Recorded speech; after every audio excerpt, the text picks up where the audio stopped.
غلطوا غلطة وأنا اللي بدفع التمن. أنا عندي 17 سنة، تقدم لي عريس زي أي بنت. سألوا عليه وسألوا على أهله، وكل اللي سألناهم شكروا فيه جدا. هما ظروفهم المادية كانت كويسة قوي، وماما كانت عاوزاني أرتاح في المستقبل. هي تعبت كتير بسبب ظروف بابا المادية، وكانت تتمنى لي أنا وأخواتي نتجوز جوازات مرتاحة. تقدم لي أحمد، ماما كانت فرحانة بيه لأنه هو عنده عربية وكان شغال شغلانة كويسة، وأحمد بنتخطب. في فترة الخطوبة أحمد بيكون كويس معايا جدا وبيتمنى لي رضا أرضى، شوية هدايا وذهب وحاجات غالية جدا. صراحة أنا كنت فرحانة قوي بيه، وكنت بتباهى قدام أهلي وصحابي بالحاجات الغالية اللي بيجيبها لي. حاجة كانت مثالية في فترة الخطوبة. كنت بجهز نفسي وهو كان بيجهز الشقة على ذوقي، لحد ما في يوم كل حاجة اتغيرت. كان عنده أخت عندها 30 سنة، وأنا أخويا الكبير عنده 35 سنة. دي اللي هي مامة أحمد كده شافت مرة واحدة إن هما الاتنين مناسبين. البنتها اللي مفيش حد بيتقدم لها قررت مرة واحدة كده تيجي تتكلم مع ماما. اتكلمت مع أمي بشكل صريح، لها المثل عندنا بيقول اخطب لبنتك ولا تخطب لابنك. أنا شايفة إن ابنك مناسب جدا لبنتي. بنتي عندها 30 سنة وابنك عنده 35 سنة، متعلمة تعليم عالي، واحنا الحمد لله ميسورين. إذا بنتي ومش مخلياها ناقصة حاجة، عندها شقتها وعندها وديعة في البنك، وكل شهر بيجيلها منها فلوس، يعني مش ناقصها بس غير العريس. اتكسفت منها جدا وقالت لها بنتك حلوة وتستاهل كل خير. أحمد قالت لها أنا عارفة إن انتم ناس طيبين، ولولا عارفة إن انتم ناس طيبين أنا ما كنتش دخلت بيتكم ولا خطبت بنتكم أصلا. لا، أنا متأكدة إن انتي هتفكري في الموضوع ده، ولو حصل نصيب هيفضل سر ما بيني وما بينك، وبنتي ما تعرفش أي حاجة. لو ما حصلش نصيب احنا مش هنتلاقى تاني. أمي قالت لها يعني ايه؟ يعني لو رفضت بنتي أنا هخلي ابني يسيب بنتك. انتي أحسن من بنتك في ايه؟ قالت لها إن شاء الله خير. مشيت، ولكن أمي فضلت محتارة مش عارفة تعمل ايه.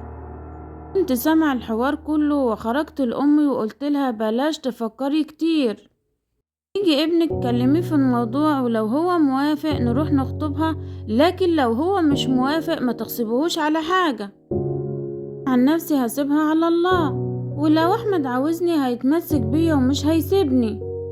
قالت أحمد عريس كويس ولقطة ومش عاوزين نخسره.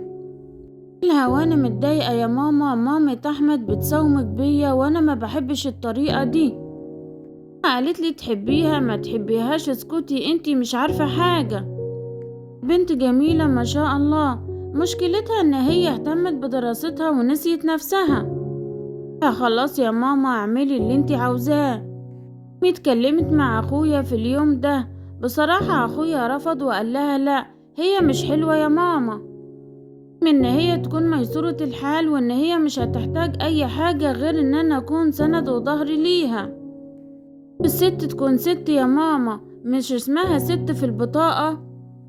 جعفر يا أمي قالت له عيب ما تقولش كده، عيب ما تعيبش على خلقة ربنا. قال لها أنا ما بتكلمش على الشكل بس، البنت بتتعامل كأنها راجل. طبها صعب يا ماما، وأنا مش هقدر أتحمل واحدة زي دي، ولو اتجوزتها في المستقبل هتحصل مشاكل كتير. المشاكل دي هتأثر على بنتك، وبعدين حوار البدل ده وحش قوي يا أمي، حصل فيه مشاكل كتير. اضطرت تحكي لبابا، وبابا قال لها هنعمل ايه دلوقتي؟ لبس الدهب ما كانتش تحلم بيه في يوم من الايام، والولد يتمنى لها الرضا ترضى. آية وفلوس ده بيصرف عليها وهي في بيتنا. اخر كده يا حاجة انا عاوزة امشي الجوازة بأي طريقة مهما كان التمن. قال لها طيب هو احنا هنغصب الولد؟ قالت له لا، احنا مش هنغصبه، كده كده عنده 35 سنة، ومن ساعة ما ساب البيت اللي هو كان خاطبها عامل زي البيت الوقف. اتكلم معاه تاني وعاوزاك انت تضغط عليه، احنا عاوزين نفرح بيه ونشوف له حتة عيل. قال لها خلاص اتكلمي معاه وانا برضو هتكلم معاه. فعلا يا جماعة اهلي بيضغطوا على اخويا الفترة دي لحد ما يوافق. من جواه حاسس ان هو انتي ليه يا ماما مصممة ان انا اتجوزها؟ ماما بتحترم قرار مامة احمد وما بترضاش تقول لاخويا ان مامة احمد هي اللي جت عرضت علينا الجواز اصلا. اما بتعدي الايام وكل حاجة بتتم، اتجوز احمد واخويا بيتجوز اخت احمد. ايام واحنا حياتنا مستقرة. بصراحة احمد من يوم ما دخلت بيته وهو بيعاملني بما يرضي الله، وبرضه اسلوبها معايا كان كويس. لما عدى شهرين بالظبط من جوازي انا واحمد، ربنا رزقني بالحمل.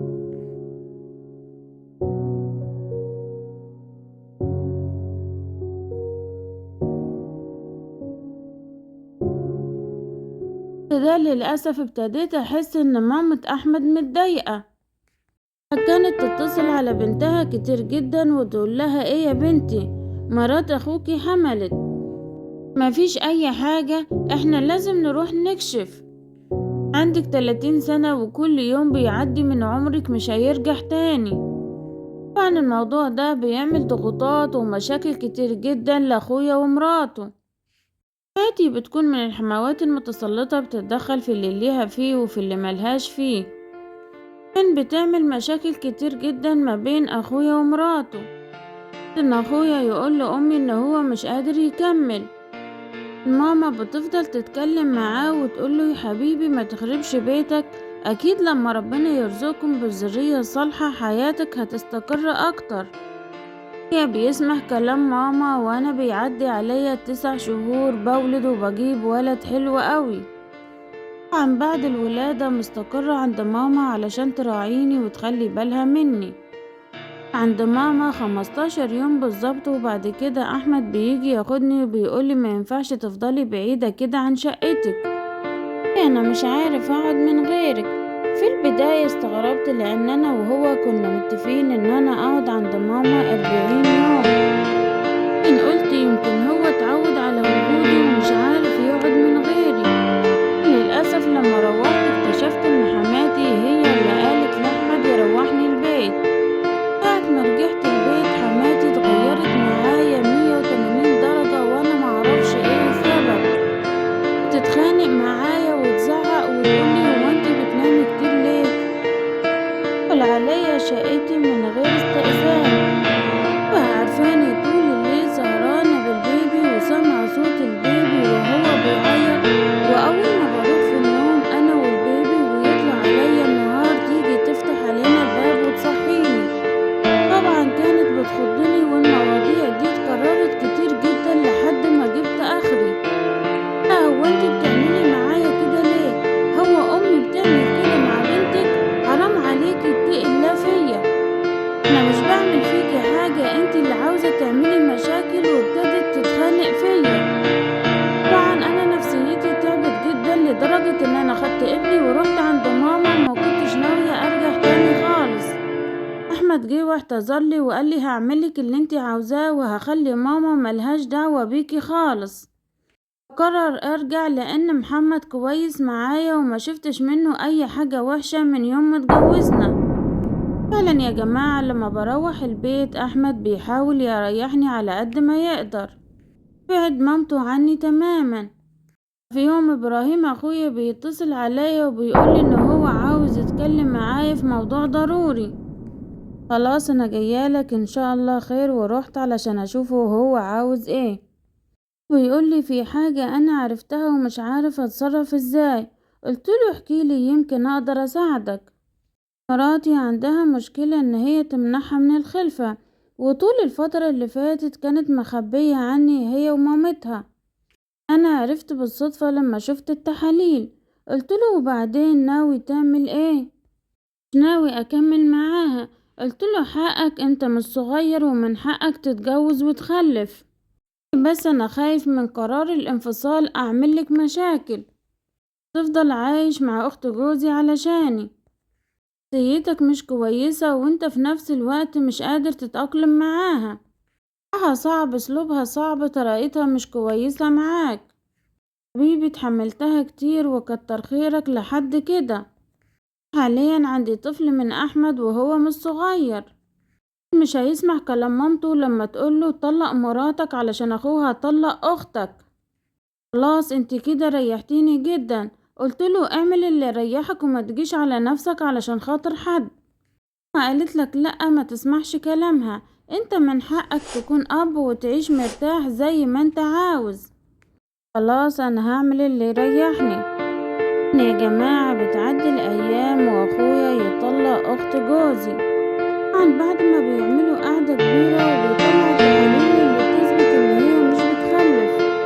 رغم انهم كانوا مخبيين عنه وان هما جايبين العيب فيه.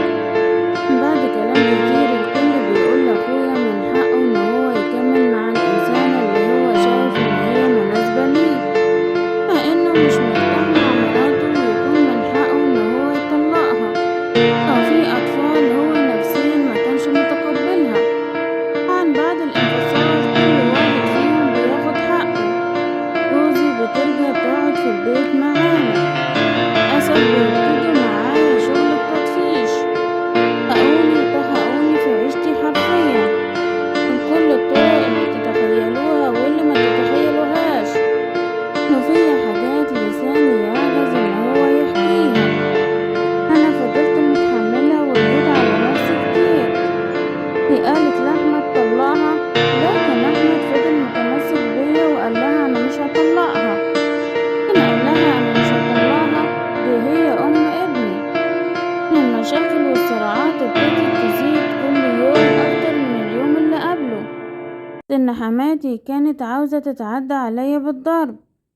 لما لقيتها هي وأخت جوزي عليا وما راعوش إن أنا شايلة ابني ممكن يتأذي بسببهم، قررت ان انا ما اقعدش في البيت ثانية واحدة. جبت هدومي ورحت عند اهلي للمرة التانية. كان احمد كلمني وفضل يعتذرلي وقال لي تعالي وانا مش هخلي حد يكلمك. لكن انا صراحة ما بقيتش اصدق كلامه. هو وعدني كتير وقال لي ان هما هيبعدهم عني، لكن هو ما عملش اي حاجة. دي ست قوية وهي اللي مسيطرة على البيت بعد وفاة جوزها، غير انها لاغية شخصية جوزي خالص. كان انا محتارة حيرة كبيرة جدا ومش عارفة اعمل ايه. قمت جوزي وقلت له لو بتحبني وبتغير عليا جيبلي اي بيت برا، نأجر شقة. قالي مش هينفع، لأمي عايشة فيه انا اللي بنيته. ومشيت وسبته. امي اكيد هتقهرني وتكتبه لاخواتي، هتديني اي حاجة لان انتي عارفة ان البيت باسمها. عاوزك تيجي على نفسك شوية وتيجي تقعدي معايا في الشقة ان شاء الله، ومش هخلي اي حد يتكلم معاكي. لينا نربي ابننا في حضننا يا حبيبتي. تأكد ان انتي بتحبيني وهترجعي، عشان انتي عارفة كمان ان انا بحبك ومليش غيرك. يعني يا جماعة بعد ما قالي الكلام ده انا فضلت افكر كتير، وبعد ما فكرت قلت مش هقدر اتحمل الاهانة اكتر من كده. حاليا انا بفكر في الانفصال لان الانفصال بيكون قرار صح. جوزي كويس وما شفتش منه اي حاجة وحشة، لكن ما عندوش شخصية. للأسف مش قادر يبعد مامته عني، ودلوقتي ما بقتش مامته لوحدها. جوزي بتنتقم من اخويا فيا. تحطوا نفسكم مكاني وتقولولي اعمل ايه واتصرف ازاي مع الناس دي. هل امشي في اجراءات الانفصال ولا ادي لاحمد فرصة تانية؟ كده تكون مشكلتنا خلصت، وعاوزاكم تساعدوا صاحبة القصة وتشوفوا لها حل.